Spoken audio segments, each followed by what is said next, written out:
নিশ্চয়ই আমার কাছে মনে হয় একজন রাজনৈতিক। অবশেষে তারেক রহমানের কথাতেই মন গলল আইসিসির। ভারত নয়, শ্রীলঙ্কাতেই অনুষ্ঠিত হবে বাংলাদেশের বিশ্বকাপের ম্যাচগুলো।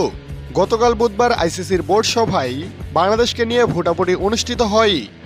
সেখানে বাংলাদেশের পক্ষে অবস্থান নেয় কেবলমাত্র পাকিস্তান। ভারতের বাহিরে বাংলাদেশের বিশ্বকাপ ম্যাচ আয়োজনের প্রস্তাবে আর কোনো দেশ সমর্থন জানায়নি। ফলে সূচনাতেই বড় ধরনের পরাজয়ের মুখে পড়ে বাংলাদেশ দল।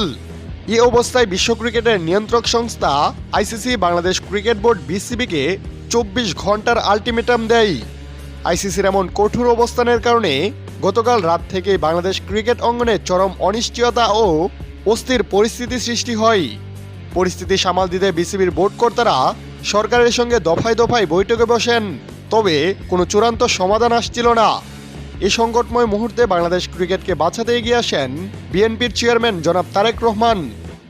বাংলাদেশের বিশ্বকাপে অংশগ্রহণ নিয়ে সৃষ্ট অনিশ্চয়তা নিরসনে তিনি সরাসরি আইসিসির সঙ্গে মুঠোফোনে কথা বলেন।